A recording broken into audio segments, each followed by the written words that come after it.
Ça commence fort. Qui je suis? Je suis quelqu'un qui a pris une claque quand il avait 11 ans. C'était en 1982, il y a eu la libération des ondes. Et ce jour-là, j'ai dit de la radio. Et ce jour-là, j'ai dit je veux faire de la radio. Donc c'est ce que j'ai fait de la radio, j'ai travaillé pour Énergie, j'ai fait de la télé. Puis après, j'ai fait d'autres choses dans le sport, je suis parti en Chine.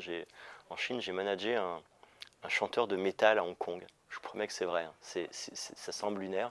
En France, j'ai produit des artistes, j'ai produit des concerts, j'ai produit des émissions de radio, j'ai écrit et mis en scène un one-man show que j'ai joué pendant un an. J'ai travaillé dans le sport automobile où j'ai créé des villages animation pour différentes compétitions. Et là, aujourd'hui, j'habite à Montpellier depuis 4 ans, où je suis speaker, animateur, journaliste, et où je suis notamment speaker sportif. Donc quand je me présente, le plus souvent, je dis je suis troubadour sportif, parce que j'adore cette expression, et je suis notamment speaker du Montpellier Handball, et depuis un an maintenant, speaker également du BLMA, les filles à Latte Montpellier.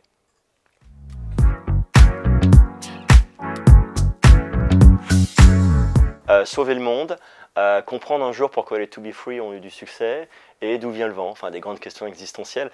Non, ma mission, moi j'ai fait plein de choses, j'ai eu l'immense chance de faire plein de choses dans ma vie, ce que je viens d'expliquer, et depuis quelques temps, j'ai 47 ans, depuis que j'ai 40-45 ans, j'ai envie de faire des choses un peu utiles, de toujours aider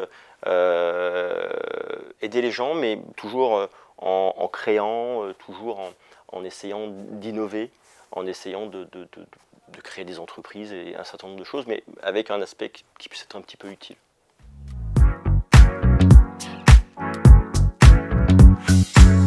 Ma journée type, elle commence entre 4h30 et 5h du matin. J'ai une routine qui est très précise.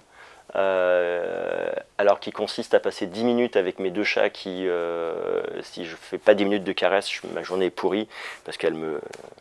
Après ça, on passe dans un mode harcèlement, donc c'est compliqué, mais ça me permet de me réveiller. Après je fais du sport pendant 1h30, 2h à peu près. J'ai généralement une petite demi-heure de méditation parce que j'ai découvert ça il y a peu de temps et c'est quelque chose qui me permet vraiment de pouvoir faire le point, avancer, de me tranquilliser parce que je suis un focal, moi je pense que dans les 7 nains je serais inquiet, tu vois. Donc ça pour le coup ça me fait du bien et puis après mais j'ai pas de journée type en fait, ça c'est ma routine du matin, quoi qu'il arrive j'essaye d'à peu près à la tenir, mais voilà, je peux partir à Nantes dans un zénith pour présenter une tournée de concerts de chanteurs des années 2000 qui s'appelle Back to Basic, qui est produit par des Montpelliérains. Je peux partir en Ardèche au milieu de 15 000 cyclistes pour présenter l'Ardéchoise. Voilà, j'ai la chance de faire un métier où les gens ont besoin de ma voix pour présenter. Et donc du coup, ça on en a besoin dans plein de domaines, dans plein de lieux, et voilà. Après j'ai une grosse partie aussi comme tout le monde de bureau, parce que je fais aussi d'autres choses dans ma vie, je fais pas que parler dans un micro, ça c'est la partie immergée de l'iceberg, mais toute la partie de préparation, je vais aussi démarcher, et puis j'ai d'autres projets sur lesquels je travaille en ce moment, donc voilà, je travaille généralement 8 jours sur 7, entre 15 et ouais, à peu près 10 et 15 heures par jour.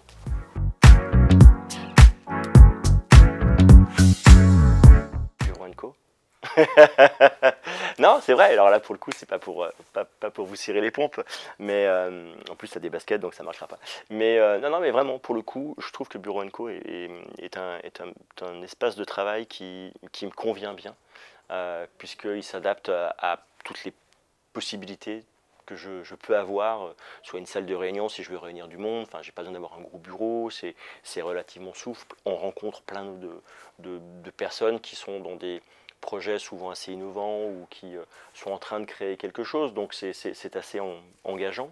Et puis là on a un gros projet avec le 100% Prod qui est la boîte de prod vidéo avec laquelle je travaille énormément, sur un nouvel espace à Latte où on aura un plateau télé, où là on va essayer de démarrer un peu une nouvelle aventure aussi.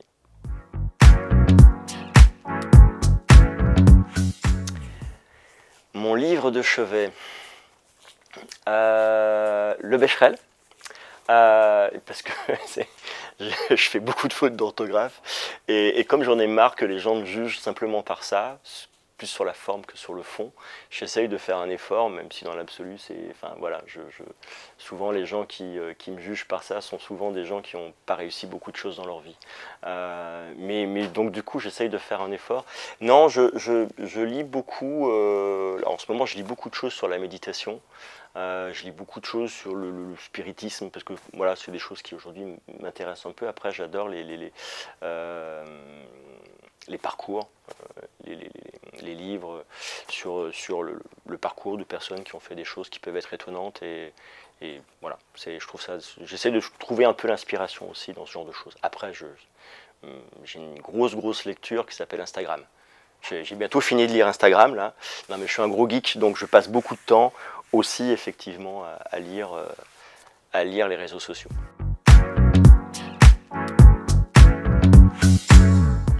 Ma mère. Ma mère parce qu'elle s'est levée tous les matins à 4 h du matin pour aller récurer des chiottes dans un collège. Et que c'est la plus belle inspiration que j'ai pu avoir et qu'elle a eu un parcours de vie qui fait que c'est une vraie femme forte qui a créé des choses dans sa vie et voilà. Après, je suis pas trop. C'est plus des systèmes. C'est plus. Je suis pas fan. Je suis pas fan de grand monde, mais je vais être fan de. Enfin, j'aime l'esprit du sportif de haut niveau parce qu'il a une rigueur, parce que souvent ils ont des histoires. J'aime les gens qui en ont chié. Parce que souvent ils ont des histoires, etc. Donc j'ai pas une personne en particulier, c'est plus dans un état d'esprit général, on va dire. Et sinon, ouais, non, je suis fan de ma mère parce que comme c'est ma première fan, il faut bien que je lui rende ça.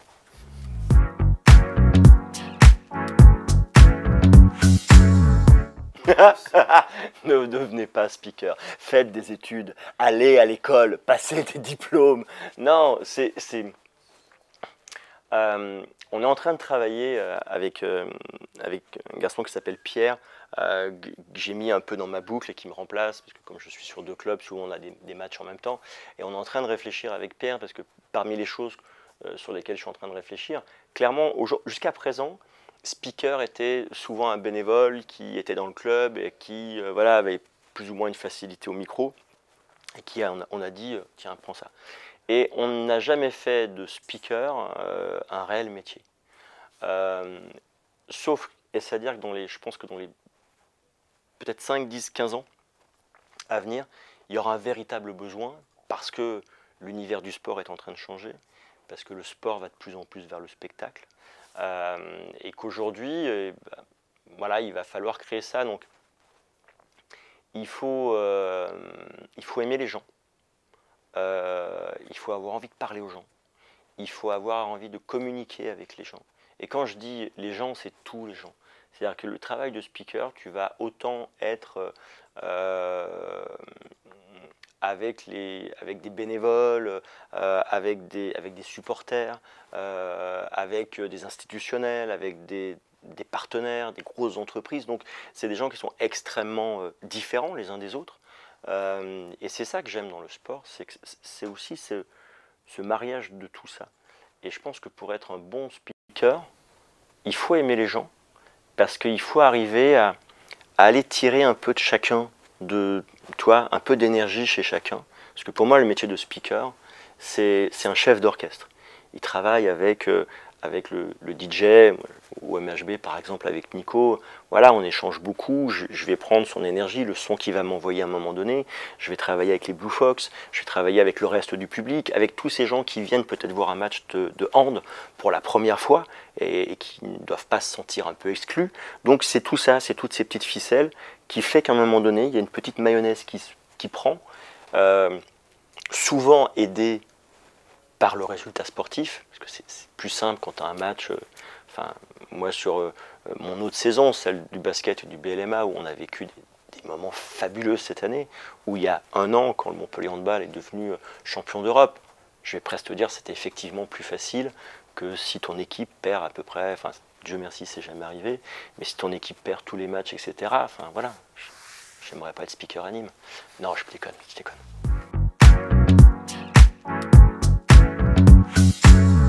Dernier mot pour la fin, il faut que je regarde là. Ah, juste un mot. Je dis ce que je veux. Voilà, exactement. Le dernier mot pour la fin. Le dernier mot pour la fin. Avec un S ou pas?